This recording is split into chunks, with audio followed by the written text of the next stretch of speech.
Olá pessoal, tudo bem com vocês? Eu espero que vocês estejam bem e estejam cuidando das pessoas que vocês amam, tá certo? Essa é a nossa segunda aula de geografia do primeiro ano do ensino médio e tem por tema litosfera e o relevo terrestre, tá certo? Bom, gente, a aula de hoje é baseada no nosso livro, tá? Não é um capítulo, é toda a unidade 3. Gente, levando em consideração aquilo que vem recaindo nos vestibulares, especialmente no Enem, e a situação da pandemia, tá? Eu vou estar sempre postando um vídeo, acredito que uma vez a cada 20 até 30 dias. E junto com o vídeo, também será postada a atividade do Google Sala de Aula, que está disponível aqui na descrição do vídeo, tá certo? E aí, levando em consideração essas situações, eu estou fazendo um apanhado geral do conteúdo da unidade, tá? Para que nem vocês não vejam e para que possam conhecer outros assuntos referentes àquela unidade toda, tá certo? Então, eu vou fazendo um apanhado daquilo também que eu acho mais relevante para vocês, ok? Vai lembrar que nada substitui a leitura de toda a unidade, é importantíssimo. Qualquer dúvida, entre em contato, ok? Vamos lá, vamos passear pela litosfera. Mas antes de falar especificamente sobre a litosfera, é preciso entender as esferas que compõem o planeta Terra, tá? Criadas pelos geógrafos, pelas pessoas geógrafas. Nós temos 4 esferas da Terra. A que nós vamos trabalhar de início é a litosfera, que é a camada correspondente a basicamente a crosta e um pouco do manto terrestre, onde tem minérios e rochas, tá certo? Além da litosfera, nós temos outras camadas, como a atmosfera, que é a camada gasosa do planeta Terra, a biosfera, que é a camada que interage, né? Interage as camadas que não têm vida com a vida. Então, onde eu vivo, onde os animais vivem, em cima das rochas, ali não é apenas uma litosfera, ali é uma biosfera, existe vida.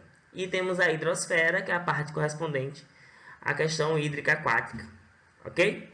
Vamos entender essas 4 esferas a partir da aula de hoje, começando pela litosfera. Como eu já falei, a litosfera é a região aí formada por rochas e minérios. Porém, para entendermos a litosfera, é preciso fazer um apanhado na história da formação do planeta Terra. E aí a gente vai precisar da ajuda da história realmente. Então vou narrar rapidamente para vocês aquilo que os historiadores trazem, aquilo que os geógrafos trazem enquanto formação do planeta Terra. É importante lembrar a vocês que nas ciências humanas a verdade é muito subjetiva. Né? Não dá para datar, não dá para dizer assim, ó, o planeta Terra foi formado nesse dia. Não, tá? Tem coisas que estão além da ciência. E eu não falo numa perspectiva mitológica, religiosa. Eu falo na perspectiva de que nós não temos tecnologia suficiente para entender ainda todos esses fenômenos. Tá certo? Bom, acredita-se que há 14,5 bilhões de anos, uma grande explosão chamada de Big Bang formou algumas galáxias, né? Dentre as galáxias formou a nossa, que é a Via Láctea, que tem uma estrela, que é o Sol, que é um regente maior, e ao redor dele nós temos grandes massas, que são chamadas de planetas. Bom, e dentre esses planetas nós temos o planeta Terra, que a partir de mais ou menos 4,6 bilhões de anos passa a se configurar no que nós estamos vendo aí agora. Tá? Observe nessa imagem aqui, essa imagem como se fosse uma bola de sinuca, é como se fosse o planeta Terra. Homogêneo devido às altas temperaturas, dividido em poucas camadas.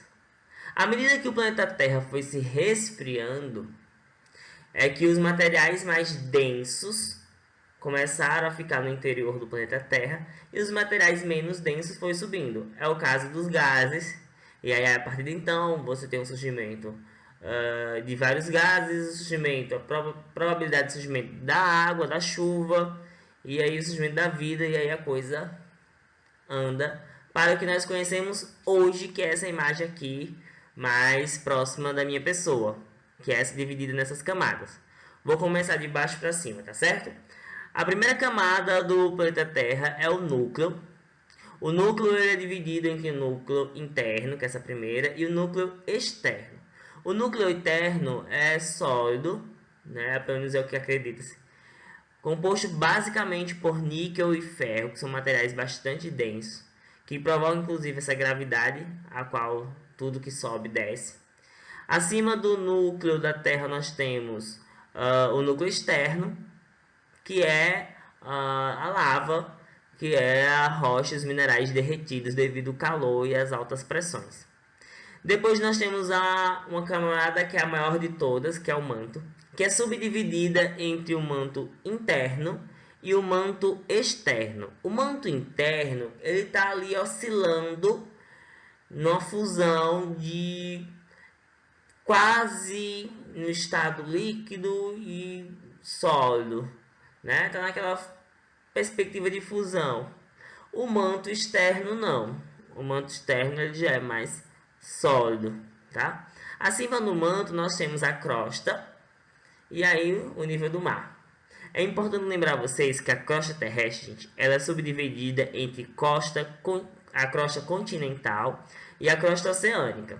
A crosta oceânica, obviamente, é aquela em que ela está introduzida no meio ao oceano. E a crosta continental é aquela em que está dentro do continente, tá? Pertence ao continente. Nós estamos em cima de crostas continentais, na perspectiva de crosta, tá certo? Então existe crosta continental e a crosta oceânicas ou marítimas, tá? Tanto faz. Bom, ainda sobre a perspectiva histórica da formação do planeta Terra, nós temos algumas teorias que vão tentar explicar como foi formado e como foi distribuído o planeta Terra. Tá certo? São teorias, tá, gente? Essa primeira teoria, né, a teoria com essa imagem em azul. Desculpa, acho que eu deveria ter colocado o número das figuras, porque facilitaria para vocês. Mas o que seria a figura 1, tá? Essa imagem mais azul, que é a teoria da deriva dos continentes de 1912. E antes dela nós temos essa que está aqui embaixo de mim, preto e branco, que é a teoria de Pellegrini, do século XIX, sobre a criação e seus mistérios desvendados. Essa já tem uma ideia assim de criação divina e dos mistérios, a ideia de mistério desvendado. Por que esses caras estudaram, né? E eu falo esses caras porque, lamentavelmente, o mundo científico do século XIX era restrito aos homens, lamentavelmente. E aí essas pessoas pensaram na ideia de que surgiu a ideia de que era uma coisa única. Várias situações, vários vestígios mostram que os continentes eram um só, né? Vou dar um exemplo de um vestígio. Algumas das vezes paleontólogos encontraram seres pré-históricos na região aqui do Brasil e esses mesmos seres pré-históricos na região, por exemplo, da África. E é impossível, né? É impossível, naturalmente falando, que esse animal tenha atravessado o oceano nadando. Então, acredita-se que, na verdade, o que nós temos aqui é um grupo que foi desmembrado do outro pela separação dos continentes. Que é isso que Wegener vai complementar no século XX, 1912, sobre a deriva dos continentes, onde eram todos um só, que seria a Pangeia, e aí o movimento desses continentes, né, a desmembração desses continentes vão acontecendo progressivamente. Quando a gente fala isso, gente, são datas muito longe, né? Nessa imagem aparece 225 milhões de anos, mas no livro didático fala em 300 milhões de anos. Então são coisas muito lentas e que acontecem há há um processo muito lento, tá?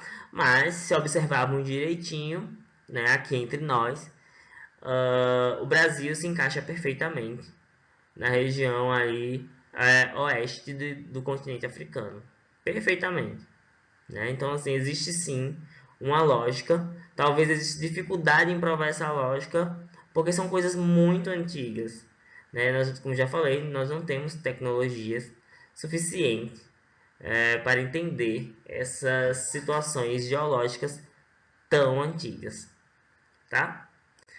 Bom, as placas tectônicas, após a teoria, né, da deriva dos continentes, passa a reforçar a teoria de placas tectônicas, e no caso das placas, elas são uma teoria comprovada cientificamente falando. As placas tectônicas, gente, deixa eu tentar explicar a vocês. Lembra que eu falei da crosta e o manto, né? A crosta é o local onde tem bastante rochas, alguns cristais, minerais, e o manto composto externo, né? O manto externo composto basicamente por rochas sedimentares e alguns outros minérios também. São regiões sólidas ou semissólidas, que abaixo dela nós temos a região de muita instabilidade, de altas pressões e temperatura, em uma coisa semi-líquida, então faz com que essas regiões fiquem meio que flutuando, tá? Oscilando sobre essas regiões mais quentes. E essas regiões, essas placas, né, foram divididas em 15, né, basicamente 15. Nós temos várias as placas, nós temos aí a observação. A placa norte-americana, a placa sul-americana são as maiores. A placa euroasiática, a placa africana, a placa indo-australiana, tá? São muitas as placas tectônicas que estão em movimento, porém um movimento muito lento, muito lento. Por exemplo, uma placa, acredita-se que uma placa movimenta-se em torno de 2 a 3 centímetros por ano. Então são movimentos bastante lentos, mas que isso não quer dizer que essa movimentação não provoque ações. O tectonismo é sim um dos agentes que mais interferem na formação do relevo terrestre. Então elas são uma movimentação lenta, mas é uma movimentação com grande impacto. E aí esses impactos eu vou falar já já. Eu só peço a vocês que prestem atenção no Brasil. Né? Perceba que o Brasil não está próximo das bordas das placas tectônicas. Por quê? Tá? Gente, quanto mais próximo das bordas das placas tectônicas, e aí nós vamos falar, eu vou falar daqui a pouco, existe locais de convergência, divergência e transformação. Esses locais eles costumam ter atividades como o abalo sísmico. Então muita gente se pergunta por que o Brasil não tem terremoto. O Brasil não tem um contingente grande de terremotos, já sentiu impacto de terremotos, mas muito baixo, muito pequeno, justamente por não ficar próximo das bordas, porque as bordas das placas tectônicas é onde acontece toda essa movimentação, e essa movimentação provoca situações, forças que a gente vai chamar de forças endógenas. As forças endógenas é que vêm de dentro para fora, diferente das forças exógenas que vêm de fora para dentro, que é o caso, por exemplo, da chuva. É uma força exógena, vem de fora para dentro. Então preste bastante atenção na placa sul-americana, na placa de Nazca. Vai aparecer um pouco mais adiante, tá? Bem como também preste atenção nessa placa do Pacífico e a placa norte-americana. Vamos lá, aos limites. Eu vou começar da direita para a esquerda, então vou começar a falar sobre os limites convergentes. Limites convergentes, gente, é quando há um choque entre as placas tectônicas. Esse choque, ele provoca, dentre muitas coisas, abalos sísmicos, né? Os abalos sísmicos, gente, eles são calculados em escala Richter, tá certo? Historicamente falando, o abalo sísmico mais forte da escala Richter, que vai entre 1 a basicamente 8, raramente aparece um terremoto de escala Richter 9, e o maior que tivemos registrado na história foi de 1960 no Chile, um abalo sísmico de 9,5, que causou a morte de mais de 5 mil pessoas e foi sentido em praticamente quase todos os continentes, toda a América, tá certo? Então foi sentido basicamente em quase toda a América e outras regiões do mundo também. Realmente foi um abalo muito forte, causado justamente pela convergência entre placas, né? Existe a convergência entre placas. Gente, as placas elas são subdivididas entre as placas oceânicas e as placas continentais. Se tem porção de terra, é continental. Se só está dentro de porções de água, é oceânica. Então, nesse caso, a placa de Nazca e a placa sul-americana, nós temos uma placa oceânica e uma placa continental. Há um choque. Quando há esse choque, é comum que aconteça isso que está acontecendo aí nessa imagem, onde tem a convergência. Uma placa ela submerge sobre a outra, causando um espaço entre o continente, né, entre a massa continental e a massa oceânica, que, minha pesquinha, é chamada de fossas abissais. Tá certo? São fossas extremamente profundas. Seriam como se fossem depressões, e eu vou falar um pouco mais adiante, depressões dentro da camada oceânica. Tá certo? Bom, as placas também podem causar, além das placas oceânicas com placas continentais, nós temos situações de placas oceânicas com placas oceânicas. A convergência entre duas placas oceânicas. Geralmente, quando isso acontece, e é o exemplo, por exemplo, de algumas ilhas no Japão, o que acontece? São duas placas oceânicas que vão fazendo com que aquela massa ela vai emergindo, subindo a atmosfera. E aí vai criando essas ilhas, que é o caso, por exemplo, da região ali do Japão, em que duas placas oceânicas elas chocam e faz com que a porção de terra suba ao nível da atmosfera, ao nível do mar, tá? E existe os choques entre as duas placas continentais. Esses são os choques mais severos que provocam grandes abalos sísmicos.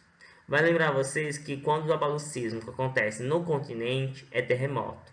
Quando acontece nas grandes porções de água são os maremotos, que provocam as chamadas tsunamis, que são grandes ondas que podem chegar a, por exemplo, 10 metros de altura.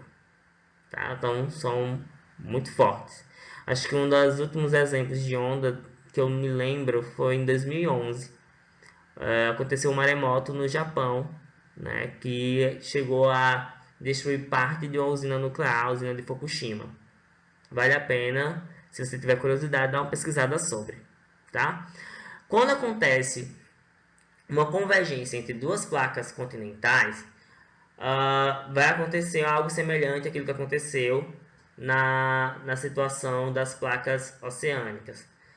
Porém, como não existe essa porção de água, né, que faz com que o impacto seja reduzido, o impacto é muito maior.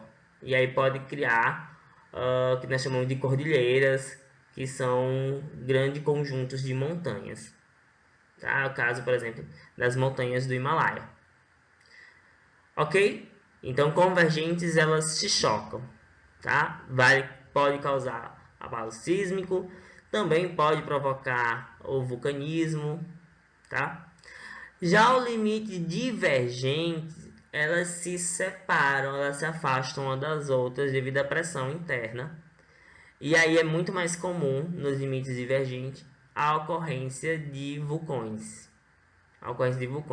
É tanto que, se você for pesquisar direitinho, o que a gente chama de arco do fogo são vulcões que seguem uma linha próxima, sempre muito próxima ali da região divergente de placas tectônicas. Então nós temos vários vulcões. Se você for pesquisar agora locais em que se encontram vulcões no planeta Terra, vocês vão ver que esses vulcões estão diretamente próximos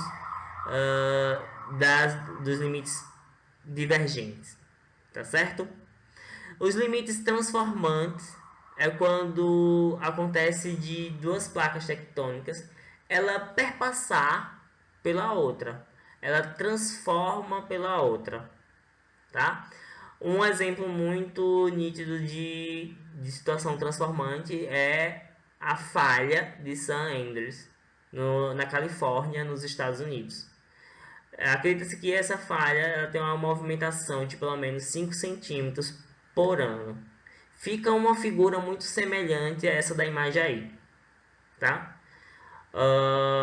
Esses agentes, né, esses agentes tectônicos, eles são chamados de agentes internos, como está aí embaixo, ou agentes endógenos, ok? Tectonismos, terremotos, maremotos, atividade vulcânica são agentes endógenos que modificam o relevo terrestre por dentro, tá? E obviamente afeta por fora. Outra parte bastante interessante do nosso conteúdo, gente, são os tipos de rocha, né? Vou começar pela rocha primária, né? Essa seria a mãe de todas, que é a rocha magmática, ou também chamada de rocha ígnea. É aquela rocha oriunda de vulcões. Acredita-se que os continentes tenham sido formados por vulcões, né? Então, tenta raciocinar aqui comigo. O vulcão, gente, ela faz uma ligação direta entre o que está interno, os minerais que estão internos, para fora. Quando esses minerais chegam fora, eles vão dar de cara com a água oceânica, com os ventos, e vão secar, né? Vão esfriar, e aí vão se transformar em rochas. E então isso vai acontecendo ao ponto de criar grandes massas de terra. Bom, sobre as rochas magmáticas, como vocês estão vendo aí nessa imagem, nós temos uma atividade vulcânica que aconteceu, né, por qualquer situação, de repente foi um limite convergente, como esse aí nessa imagem, um limite divergente. Desculpa, uma alergia. E aí, esse magma sobe e é expelido. Quando ele é expelido, é chamado de rocha magmática extrusiva, ou seja, ela chegou fora, ela está externa. É o caso, por exemplo, do basalto, tá aí em basalto, tá aí em inglês, gente, mas o nome é basalto, que é uma rocha magmática extrusiva. E existe aquele magma que fica ali interno e não consegue sair. É chamado de rocha magmática intrusiva. Ele fica aí no interior, o exemplo do granito, tá certo? Essas são as rochas magmáticas, que são as primárias. Essas rochas são as rochas sedimentares, são secundárias, ou seja, elas são oriundas de outra rocha. As rochas sedimentares, gente, ela depende de um processo de sedimentação. Então, por exemplo, nós temos uma rocha magmática que foi levada pelo curso de um rio e aí foi sedimentada em locais mais profundos ou em regiões mais profundas, ela vai sendo naturalmente absorvendo pelo planeta Terra. E aí ela passa a ter vai passando por uma modificação de textura, de cor, né? E aí passa a ser uma rocha sedimentar. Existem vários tipos de rocha sedimentar. As mais comuns ou mais conhecidas é o arenito e o calcário. A exemplo dessa imagem aí, nós temos aí uma rocha que foi quebrada. E aí quando ela é quebrada, ela mostra essas camadas de sedimentação. Veja que quanto mais profundo, mais o tom é escuro, quanto mais em cima, mais o tom é claro, né? Aquilo que foi quebrado. Uma curiosidade, os arqueólogos se utilizam dessa situação da geografia, dessa sedimentação, né? Porque, por exemplo, os ventos eles são também fatores de sedimentação, então eles vão colocando areia sobre areia e isso vai se transformando em rochas sedimentares. Quanto mais escuro, foi encontrado um vestígio significa, muito provavelmente, nas condições normais, que esse vestígio seja antigo. Então, quanto mais os tons mais escuro, mais antigo será. Claro, isso depende de lugar para lugar, depende das rochas que compõem aquele lugar, tá certo?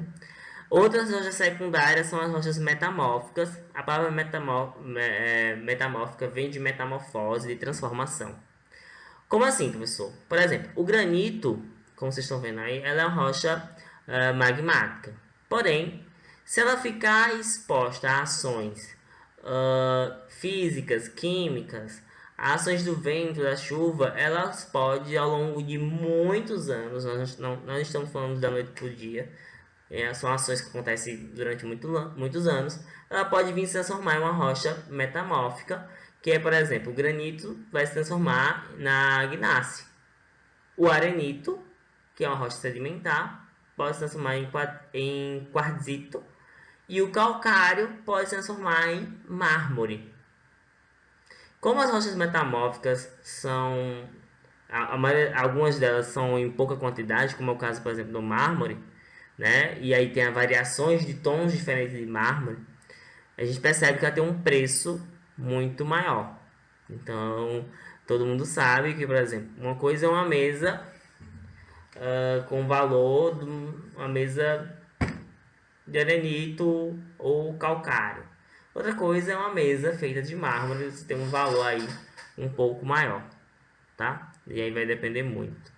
Mas as rochas metamórficas são rochas secundárias que derivam de rochas ou magmáticas ou rochas sedimentares, ok?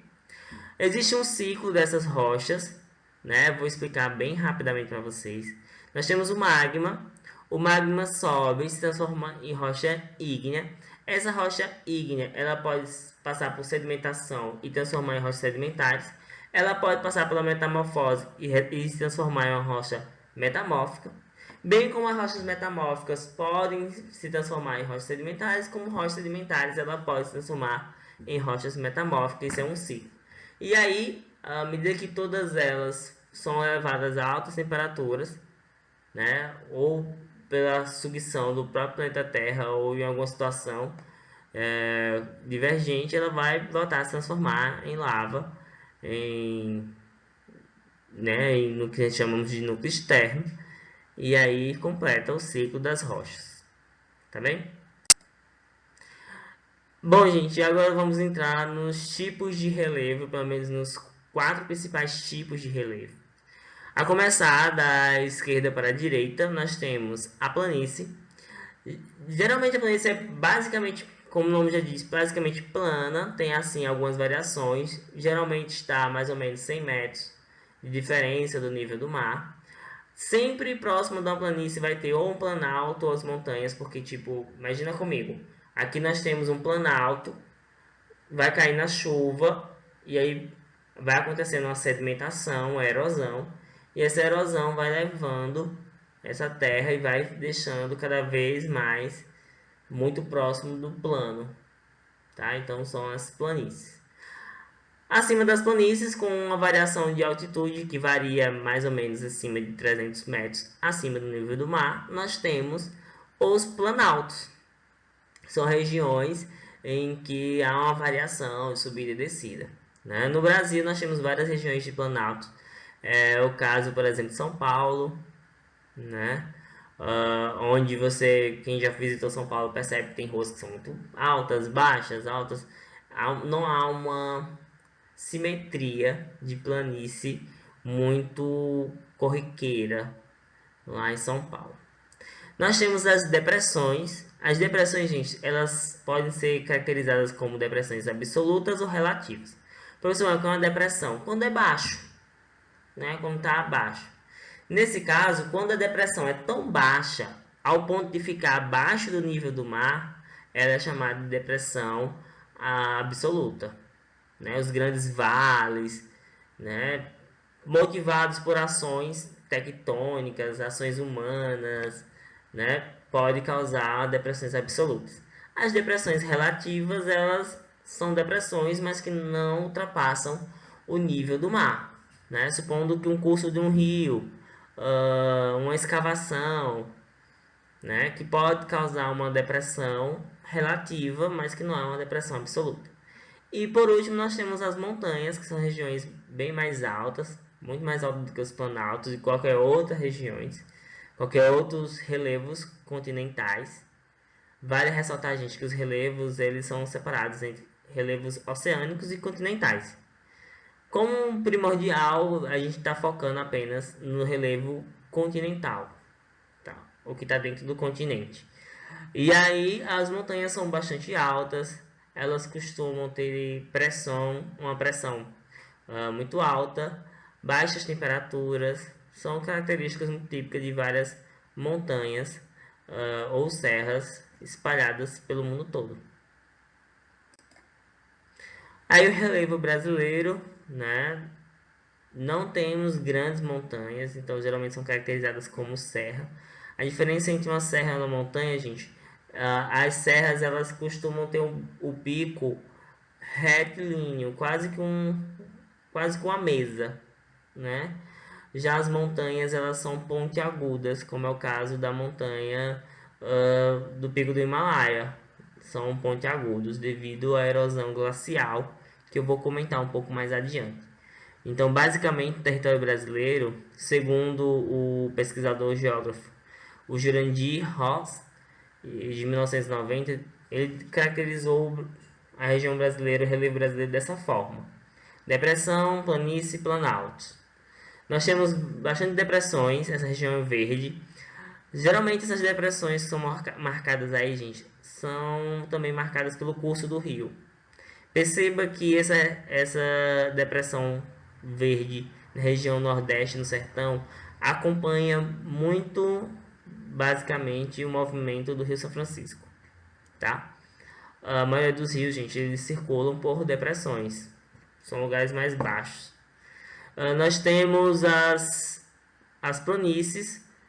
As planícies, nesse caso, ele levou em consideração ali as planícies próximas do rio Amazonas, mas nós temos planícies muito próximas em praticamente toda a borda continental, né, na maritimidade, que é regiões próximas do oceano, então nas regiões litorâneas mesmo. Então percebam aí que do número 23 até o número 28, essa parte litorânea, são compostos basicamente por planícies. E nós temos aí os planaltos, tá? Os planaltos, como eu já falei, são regiões que têm pelo menos 300 metros de altitude, muito típico aí da região do Brasil central, sul, sudeste. É tanto que, por isso que essas regiões que são mais altas, são regiões mais frias, né? Então você tem aí o sul e sudeste, regiões brasileiras com temperaturas mais baixas, mais amenas. Diferente daqui onde nós estamos, que seriam locais baixos de depressão e que por isso é, é um dos fatores que auxiliam a questão da temperatura mais quente. Agentes formadores do relevo, né? Nós já vimos que a movimentação tectônica ela provoca uma modificação no relevo. O vulcanismo, né, e os abalos sísmicos também provocam modificações no relevo. O intemperismo, né, o intemperismo a gente está associado a uma erosão causada por fatores biológicos ou químicos, né? Por exemplo, vou dar um exemplo. Supondo que nós temos uma rocha que tenha pequenas limalhas de ferro, ou uma rocha que tenha a presença de ferro. Com a água, gente, o ferro enferruja. E aí pode causar uma erosão, uma destruição, vou assim falar, dessa rocha. E isso é uma erosão, ok? Nós temos outras erosões causadas, né, as principais delas causadas por vários fatores. Os principais deles são esses. A marinha, causada pela força dos oceanos. Então, em algumas cidades do mundo, nas regiões costeiras onde a água oceânica bate com muita força, eles criam uma proteção de cimento, porque à medida que a água vai batendo, aquilo ali vai modificando, vai desgastando. A glacial formada em regiões mais frias, tá? A glacial, ela também é subdividida entre aquela mais alta e mais continental. No caso dos picos, então nós temos grandes montanhas que as águas congelam e que na época do verão essas águas se descongelam e levam consigo vários outros sedimentos. E isso provoca uma deformação ou uma formação do relevo, tá? Nós temos a erosão eólica. A erosão eólica, a gente, é causada pela força dos ventos. Então, o vento também causa, um vento forte pode bater numa rocha e levar aos poucos pequenos sedimentos de terra. Então, quando isso é repetido várias e várias vezes, ele pode provocar uma modificação. Além, claro, das situações em regiões mais áridas, né, onde a erosão eólica é mais forte, então, por exemplo, aqui no Nordeste, desertos como o deserto do Saara pode causar uma modificação muito mais rápida, muito mais dinâmica no relevo, porque são regiões que têm muito vento e pouca arborização. Isso faz com que o vento tenha um impacto muito grande sobre o solo, tá? A pluvial, a pluvial, gente, ela é causada pela força das chuvas, que é uma força exógena que vem de fora para dentro. E dependendo da intensidade da chuva, ela pode ser caracterizada como superficial, ou seja, uma chuvinha mais ou menos. Uma pode ser caracterizada como laminar, quando há realmente uma remoção da areia. Os sulcos, quando começa a formar, né, trechos, caminhos, então geralmente é muito comum nos povoados, quando chove, formar alguns pequenos sulcos, que é como se fosse o caminho onde vai descendo a água. E em situações de chuvas mais severas, há ravinamentos, que aí causa, né, erosões muito maiores, buracos maiores, né, geralmente nas chuvas muito fortes, né, chuvas de verão, costumam causar estragos em vários solos, principalmente quem mora em povoado, tá? No início desse ano, por exemplo, quando eu estava dando aula num povoado chamado São José, houve chuvas intensas que causou ravinamento, né? Onde a terra foi levada, arrastada e ninguém pôde, nem ninguém entrava, nem ninguém saía do povoado. Nós temos as chuvas, aliás, a erosão fluvial causada especificamente pela ação de rios, lagoas, tá? Que aí é simples de entender. Da nascente até a foz, o rio ele vai levando sedimentos e vai provocando, obviamente, uma depressão. Isso é chamado de erosão fluvial causada pela ação do rio. Um detalhe que eu quero chamar a atenção sobre a erosão pluvial é que, lamentavelmente, ela causa bastante mortes humanas, principalmente nas pessoas que moram ou que foram obrigadas a morar em regiões costeiras, né, de periculosidade e de difícil acesso. É importante que a gente não faça um julgamento do porquê essas pessoas foram morar nessas regiões. Com certeza ninguém vai dizer assim, nossa, eu vou morar aqui nessa casa aqui, a qualquer momento que chover vai desabar e vou morrer. Ninguém vai morar num lugar desse por querer, mas por necessidade, né? Lamentavelmente, os centros urbanos não comportam grande quantidade de pessoas e as pessoas mais pobres, especialmente as pessoas negras, elas acabam tendo que morar em situações de risco e, lamentavelmente, todos os anos morrem pessoas no Brasil associados tanto tanto a erosão pluvial, ou seja, pela força da chuva, como também pela erosão antrópica, que é a questão humana, porque quando você vai morar numa região como essa, se ela tem árvores e você arranca as árvores, você deixa o solo sem proteção. Então a tendência é que aquele solo não seja mais tão resistente. Agora, se você tem árvores, essas árvores, as folhas vão empatar que a chuva caia com tanta intensidade, as raízes vão sustentar a terra.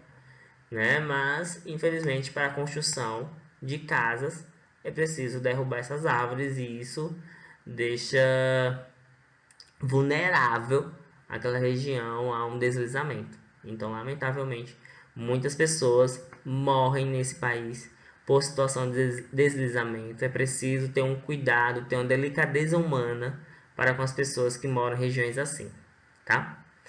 A antrópica, já falei, que é a ação humana causada por nós, seres humanos, quando estamos escavando para construir prédios, rugurosidades, né? Na geografia a gente chama de rugurosidades espaciais, que são nossas casas, os prédios e tudo mais. Bom, gente, já estamos chegando ao fim de nossa aula de hoje. Eu espero que tenha sido bastante claro. É... Desculpa delongar, para mim é muito difícil resumir as coisas, muito difícil. Mas para a situação que nós estamos encontrando, acabou sendo essencial fazer esse resumão da unidade, tá certo? Sobre, como já falei, sobre aquilo que eu acho mais importante e que está presente constantemente nas provas, especialmente do Enem, tá? Eu trago agora não só dicas, mas também uma atividade para vocês. Observe aqui, nós temos dois filmes e um documentário. Antes de falar sobre isso, é importante lembrar, filme é filme, tá, gente? Não é uma história, não é historiografia, não é geografia. Geografia é isso, é ciência que a gente está debatendo agora. Filme é construído para ganhar público, para ganhar dinheiro, né? É lançado a um sistema milionário. Então, tem muitas coisas no filmes que eu vou recomendar a vocês que é baseado em algo real, mas que pode ganhar uma proporção mais fictícia para poder chamar mais atenção e aí ganhar mais dinheiro, tá bem?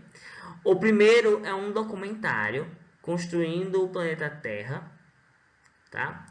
É um documentário da National Geographic Channel. Tem no YouTube. Vou deixar aqui embaixo a descrição do vídeo, o link. É um documentário de mais ou menos uns 90 minutos. Ele está disponível no YouTube desde 2014, então já está um tempinho.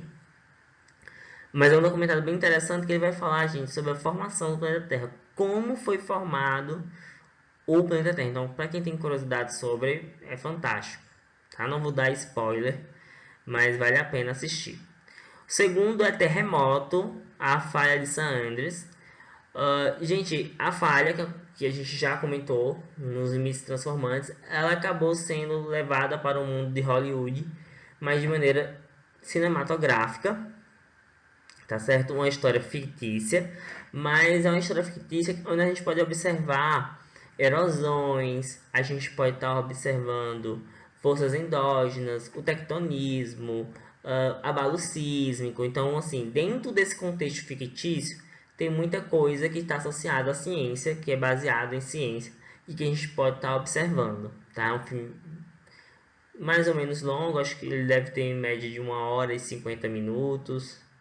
Uh, mas é um filme muito bom, né? Quem já assistiu, assiste de novo. Quem não assistiu, assista. É um filme bastante interessante. O Impossível, né? Dentre os três, é um dos que eu mais gosto.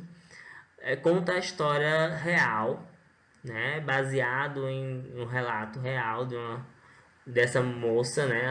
Acho que é Mary. Ela e a família dela foram passar o Natal na Indonésia em 2004.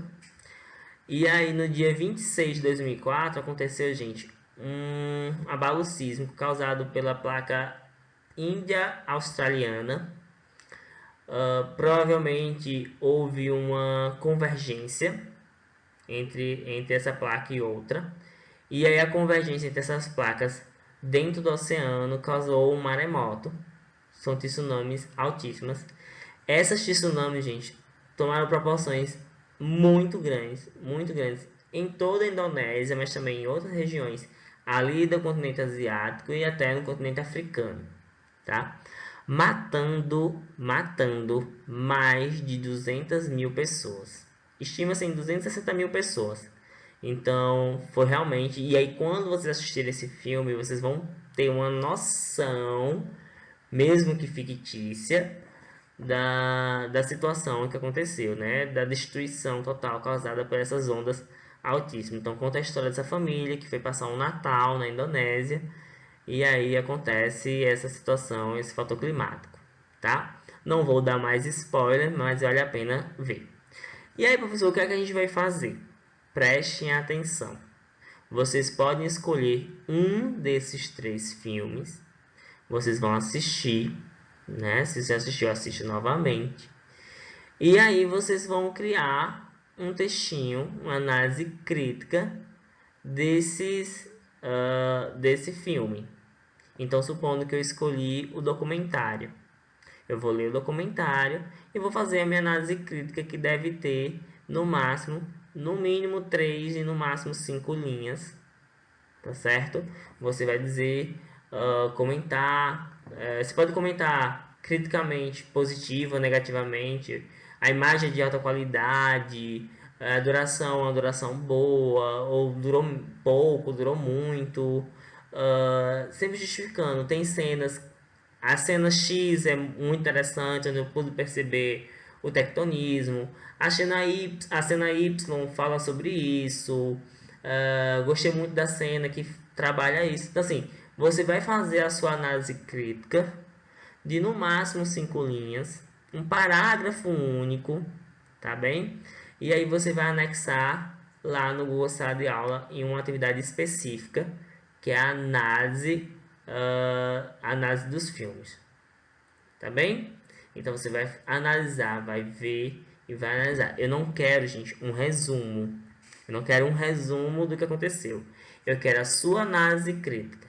Agora preste atenção. Tome muito cuidado com o português, com a gramática, com coerência, coesão.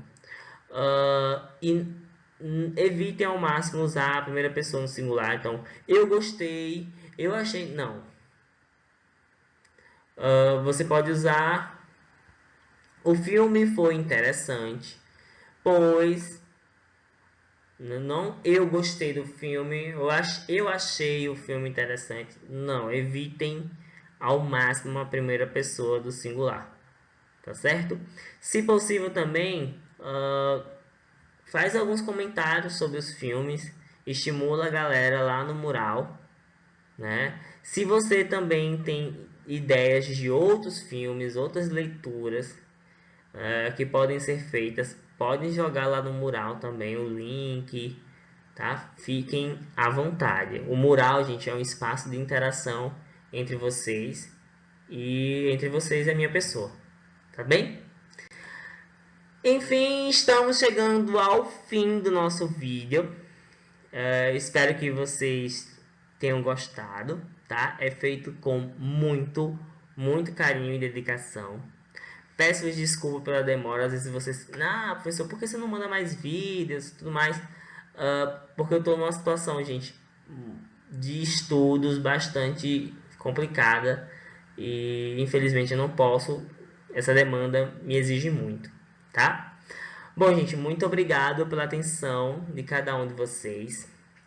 Quem ainda não baixou, baixa o Google Sala de Aula, o Classroom, tá? Ao baixar o Google Sala de Aula, vocês baixam o Google, aperta no maisinho e vai aparecer criar uma turma ou participar de uma turma. Você vai em participar de uma turma e coloca essa senha do jeito que está aí. O que é letra maiúscula, por exemplo, K maiúsculo, 5, X, V, Q, K, M minúsculo, tá? Qualquer dúvida, tira por lá. Ou também vocês podem estar me adicionando no Instagram, é o @juniorgomes24, ou também mandando mensagens pelo e-mail, o juniorgomes_isto@hotmail.com. Geralmente o mais eficiente, gente, é o Instagram, tá? O mais eficiente é o Instagram. Mas podem estar entrando em contato com qualquer um desses meios. Não mais, um beijo no coração de cada um de vocês e até a nossa próxima aula. Não deixem de fazer a análise do filme e não deixem de responder a atividade dentro do prazo. Abraço!